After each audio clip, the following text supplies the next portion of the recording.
రాష్ట్ర ముఖ్యమంత్రి గారికి ఎన్నికల మీద ఉన్న శ్రద్ధ, రాజకీయాల మీద శ్రద్ధ రైతుల మీద లేదు.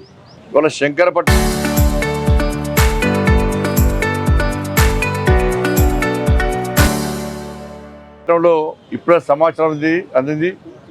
రైతులు యూరియా కోసం రోడ్డు మీద ఎక్కి ఆందోళన చేసే పరిస్థితి.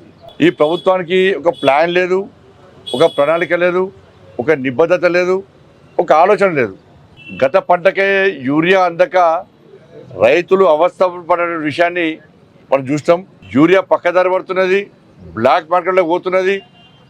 లోడ్లు పోలీసులు పట్టుకుంటున్నారు, మీడియా పట్టుకుంటున్నారు, రైతులు పట్టుకుంటున్నారు. వాటన్నిటికీ వెనకాల కాంగ్రెస్ పార్టీ నాయకులు వస్తూ ఉన్నది.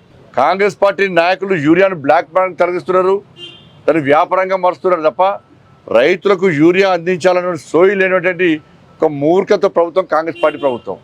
ఇప్పుడు కూడా యూరియా అందక రైతులు ఇబ్బంది పడుతున్నట్టే రాష్ట్ర ముఖ్యమంత్రి గారు సమాధానం చెప్పాలి.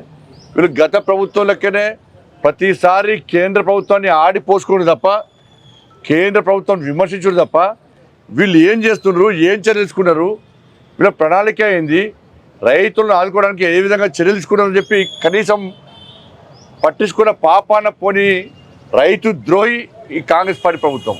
రాష్ట్ర ప్రభుత్వం డిమాండ్ చేస్తున్నా యూరియా విషయంలో జాగ్రత్త తీసుకోండి, కేంద్రాన్ని తిట్టుడు బంద్ చేయండి. దానివల్ల రైతులు నష్టపోతున్నారు, తెలంగాణ రాష్ట్రం నష్టపోతున్నది. యూరియా అందించాల్సిందిగా నేను అప్పీల్ చేస్తాను. Local to global news at your finger tips. మీ చేతిలో ఒక ఆయుధం. Download R TV app. Media legend Ravi Prakash is back.